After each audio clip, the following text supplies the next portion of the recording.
RAS current update में आपका स्वागत है। आज का हमारा विषय है राजस्थान बन सकता है देश का ऑयल कैपिटल। हाल ही में प्रधानमंत्री नरेंद्र मोदी ने देशवासियों से खाने में तेल का इस्तेमाल कम करने की अपील की है। इसका मुख्य उद्देश्य भारत की आयात निर्भरता को कम करना और देश की अर्थव्यवस्था को मजबूती प्रदान करना है। वर्तमान में पेट्रोलियम उत्पादों के पश्चात खाद्य तेल दूसरा ऐसा प्रमुख क्षेत्र है जिसके आयात पर भारत सर्वाधिक विदेशी मुद्रा व्यय करता है। विशेषज्ञों के अनुसार अनाज की भांति तिलहन क्षेत्र में भी एक नई पीली क्रांति यानी येलो रेवोल्यूशन की तत्काल आवश्यकता है।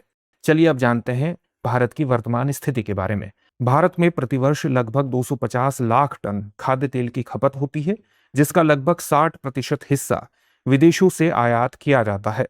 खाद्य तेल के आयात हेतु भारत को प्रतिवर्ष लगभग 18.3 अरब डॉलर यानी लगभग 1.61 लाख करोड़ रुपए की विशाल विदेशी मुद्रा खर्च करनी पड़ती है। फास्ट फूड के बढ़ते प्रचलन के कारण खाद्य तेलों के उपभोग में अनियंत्रित वृद्धि हुई है, जो जन स्वास्थ्य पर नकारात्मक प्रभाव डाल रही है। केंद्र सरकार ने खाद्य तेलों के क्षेत्र में आत्मनिर्भरता प्राप्त करने हेतु national mission on edible oil की घोषणा की है। चलिए अब जानते हैं राजस्थान की भूमिका और उसकी क्षमताओं के बारे में। राजस्थान देश में तिलहन, विशेषकर सरसों उत्पादन के केंद्र के रूप में उभर रहा है। राज्य की वर्तमान स्थिति निम्नलिखित है।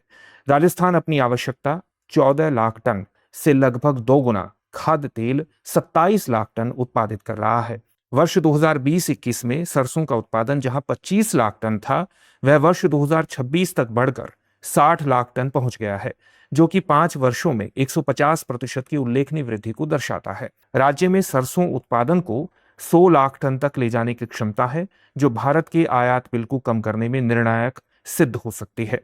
चलिए अब देखते हैं आज के अभ्यास प्रश्न को। केंद्र सरकार ने खाद्य तेलों के क्षेत्र में आत्मनिर्भरता प्राप्त करने हेतु कौन सा मिशन शुरू किया है? National mission on edible oil, स्वदेशी खाद्य तेल मिशन, राष्ट्रीय कृषि सुधार मिशन या आत्मनिर्भर कृषि मिशन?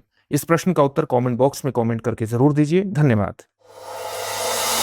अब एग्जाम की तैयारी को और बेहतर करने के लिए हमारे चैनल को लाइक, शेयर और सब्सक्राइब करना ना भूलें।